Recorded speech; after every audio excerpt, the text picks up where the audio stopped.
ବାପା ମଣିଷ ନା ଈଶ୍ୱର, ବାପା କାରିଗର ନା ଯାଦୁକର, ବାପା ବ୍ରହ୍ମା ନା ବିଶ୍ୱକର୍ମା। ବାପା ଯେତେ ଚିହ୍ନା ସେତେ ଅଚିହ୍ନା, ଯେତିକି ଜଣା ସେତିକି ଅଜଣା। ବାପାଙ୍କୁ ବୁଝିବା ଏତେ ସହଜ ନୁହେଁ ଆଜ୍ଞା। ତାଙ୍କୁ ଲେଖି ହୁଏ ନା, ଡାକି ହୁଏ ନା।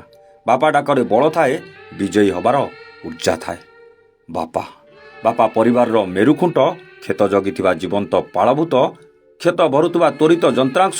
ବାପା ଭାତ ଛାତ ସନ୍ଥ, ବାପା ମାଟି ସହ ମାଟି ହେଉଥିବା ମଣିଷ, ବାତ୍ୟା ଆଗରେ ବିରାଟ ପାହାଡ଼ର ସାହସ, ଆବଶ୍ୟକତା ପୁରା କରୁଥିବା ଅସରନ୍ତି ଉତ୍ସ। ବରା ଛାଣିଲେ ବି ବାପା, ଟଲି ଟାଣିଲେ ବି ବାପା, ମୂଲ ଲାଗିଲେ ବି ବାପା, ବାବୁ ସାଜିଲେ ବି ବାପା। ବାପା ଆମ ଜୀବନ ରେଖା, ବୋଉର ସିନ୍ଦୁର ଟୋପା, ବୁଟୁ ମଥାର ଚନ୍ଦନ ଟିପା, ତ୍ୟାଗର ଟକିଆ ତଳେ ଯାବତୀୟ ଯନ୍ତ୍ରଣାକୁ ଜରିରେ ରଖି ଜାକି ଜୁକି ହୋଇ ଶାନ୍ତିରେ ଶୋଉଥିବା ଜଣେ ସାଧକର ନାଁ ହେଉଛି ବାପା। କେବେ ସେ ବ୍ରହ୍ମାସ୍ତ୍ର, କେବେ ସେ ଯୋଦ୍ଧା, କେବେ ବରଗଛ, କେବେ ପୁଣି ବତୀଘର। ବାପା ଛାତଟିଏ, ଛାତିଟିଏ, ଛବିଟିଏ, ପୁଣି ଛାଇଟିଏ। ଚକିଶୂନ ଖେଳରେ ଛକାପଞ୍ଜା ଭିତରେ ବିଜୟ ପାଇଁ ଟାଣି ହେଇଯାଉଥିବା ଖଡ଼ିର ଲମ୍ବା ଗାରଟିଏ ହେଉଛି ବାପା।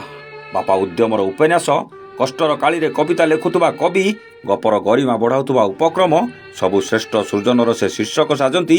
ତାଙ୍କ କାନ୍ଧରେ ବସିବାଠୁ ତାଙ୍କୁ କାନ୍ଧ ଦେବା ଯାଏ ବାପା କେବଳ ବାପା ହିଁ ରୁହନ୍ତି। ବାପାଙ୍କୁ ନେଇ ଲେଖିଥିବା ରାମକୃଷ୍ଣ ବାରିଙ୍କର ଏହି ହୃଦୟସ୍ପର୍ଶୀ କବିତା ଆପଣଙ୍କୁ କେମିତି ଲାଗିଲା କମେଣ୍ଟ କରି ଜଣାଇବାକୁ ଜମାଇ ଭୁଲିବେନି।